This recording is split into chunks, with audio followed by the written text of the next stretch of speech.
और अब हम बात करते हैं कि पोलिनोमियल फंक्शन क्या होते हैं। पोलिनोमियल फंक्शन जो है कोई भी अलजेब्रिक एक्सप्रेशन होती है जिसमें एक्सपोनेंट जो हैं वो नॉन नेगेटिव इंटीजर्स होते हैं। मीन टू से जो एक्सपोनेंट होते हैं वो पावर्स होती है, जो पावर्स होती है वो नॉन नेगेटिव इंटीजर्स होने चाहिए। जैसे कि x पावर 2 है तो उसमें जो 2 है वो -2 नहीं होना चाहिए बल्कि पॉजिटिव होना चाहिए।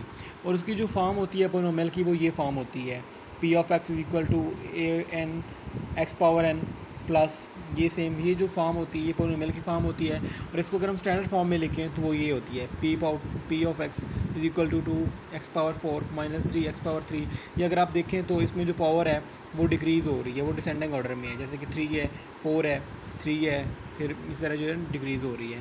अगर इसको मैं लफ्ज़ी तौर पे पढ़ूँ तो जो P X is equal to A N X power N plus ये चीज़ जो है is a polynomial function for all X where A0 A1 an are real number, जिसमें जो है ये a of n A1 A0 जो इस वेरिएबल के बगैर हैं ये क्या होने चाहिए, रियल नंबर तो होने चाहिए।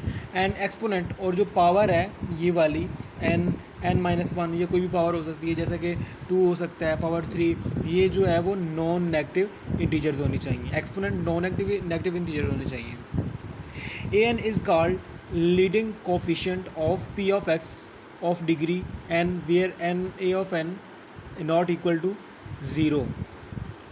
तो a ऑफ n क्या होता है, इसको हम जो है वो लीडिंग कोफिशिएंट को कहते हैं।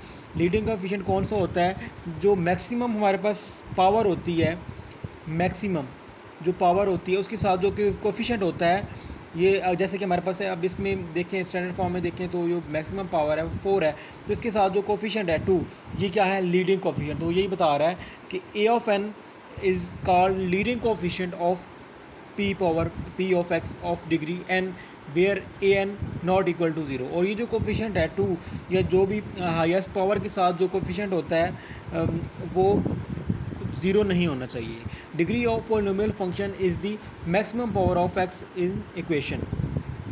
अब पोलिनोमियल की डिग्री क्या होती है, डिग्री जो होती है वो हाईएस्ट पावर होती है। अगर इसमें देखें तो हाईएस्ट पावर क्या है, 4 है, 3 तो नहीं है ना, इस तरह 1 तो नहीं है, x पावर 1 जो है ये चीज़ तो नहीं है ना हाईएस्ट पावर, तो इसमें 4 है, तो जो पोलिनोमियल की डिग्री क्या है, 4 है, डिग्री इज इक्वल टू 4। इस तरह a polynomial of the form p of x is equal to a0 is called constant polynomial p of x is equal to 2।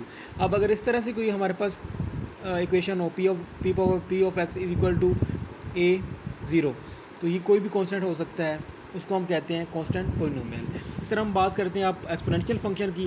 तो एक्सपोनेंशियल फंक्शन क्या होता है, function in which the variable appear as exponent, जिसमें variable जो है वो power की सूरत में आ रहे हों, जैसे कि y is equal to a power x। तो x हमारे पास क्या है, वेरिएबल है, और ये जो वेरिएबल है ये जो इसके साथ आ रहा है a, ये पॉजिटिव रियल नंबर होने चाहिए। पॉजिटिव रियल नंबर जो 0 से ग्रेटर देन होते हैं और 1 के जो है वो इक्वल a को नहीं होना चाहिए, ये चीज़ a इक्वल नहीं होनी चाहिए 1 के, और ये पॉजिटिव रियल नंबर होने चाहिए, मीन टू से 0 से ज़्यादा होना चाहिए। ये इस तरह से भी हो सकता है y is equal to a power x, क्योंकि ये x अब क्या है, ये कोई भी वेरिएबल है, वेरिएबल जो है वो पावर में आ रहा है, तो ये क्या है, एक्सपोनेंशियल फंक्शन।